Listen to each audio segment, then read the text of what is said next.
Your Amazon IPI Inventory Performance Index score is hugely important. If it's not right, you will absolutely have to pay a lot more money to make sales on Amazon.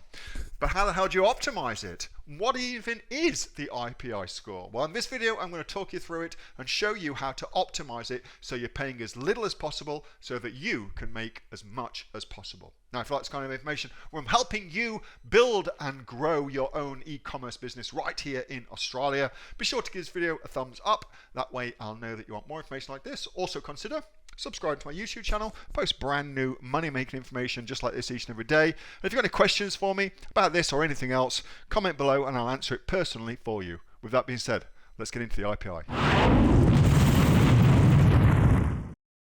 And if your inventory performance index is low, like this one is, then you get charged more for storage, which is terrible, okay?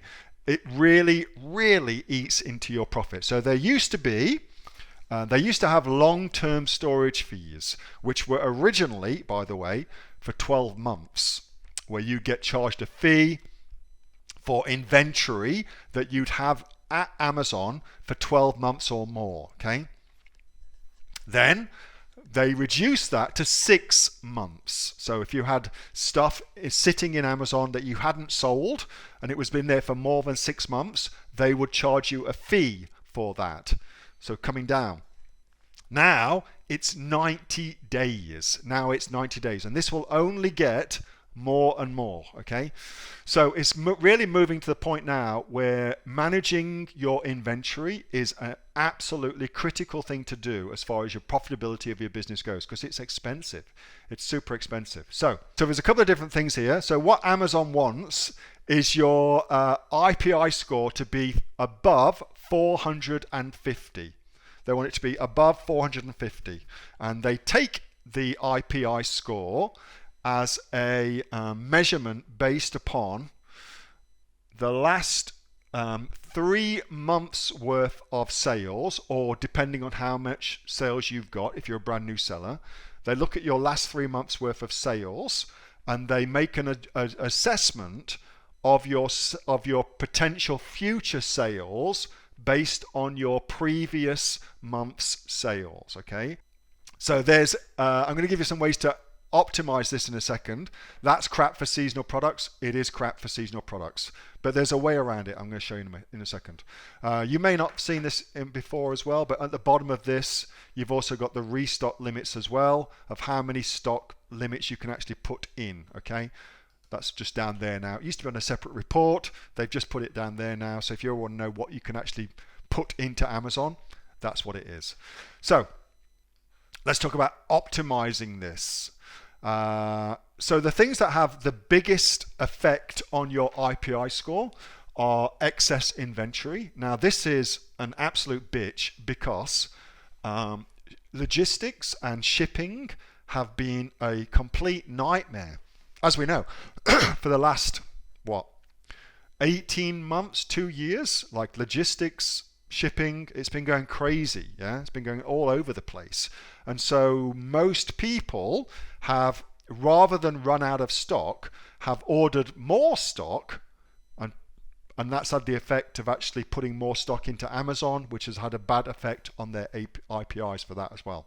So excess inventory is a big no-no. And what they want is they want between 30 and 60 days of inventory in stock. Now, if you think about that, that's almost at the point where you've got to do just-in-time ordering for your stock, because you've got 60 days. Well, ordering stock, production of stock, getting your stuff checked, getting your stuff from the factory in China to the port, Guangzhou, getting your stuff through the port check, getting your stuff on the boat from Guangzhou to Australia or to the USA, 30 days, arriving in port, getting through port, getting then sent on to FBA.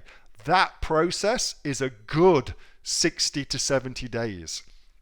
So that suggests that Amazon wants you to do what's called on demand almost ordering. Anyway, so what they want is 30 to 60 days worth of stock, no more, okay? No more. 60 days is about it.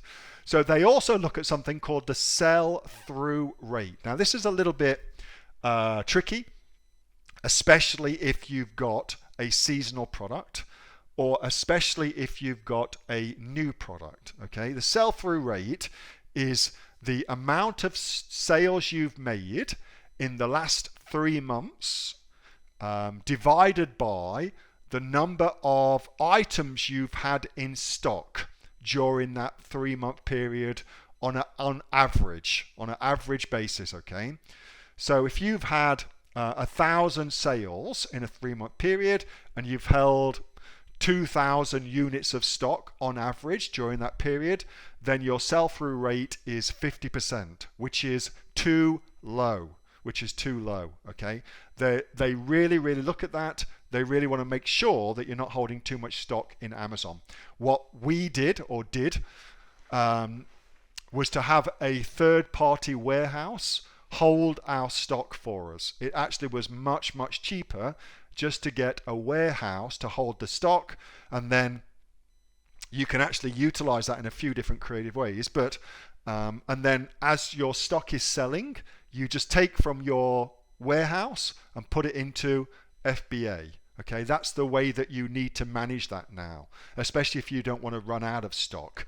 You can also do it as well. Little advanced tip. One of the things you will see on Amazon that's really cool is the number of units left.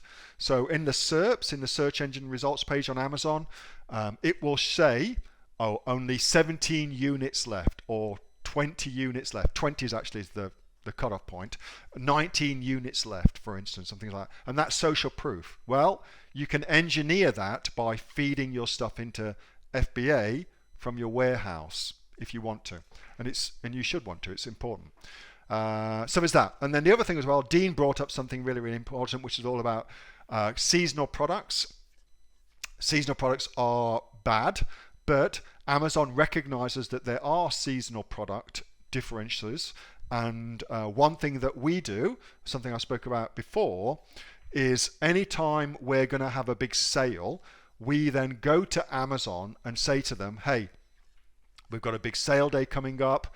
We'd like to increase the amount of stock we hold on hand because here's the marketing activities that we've got planned. So we're going to do a Facebook launch.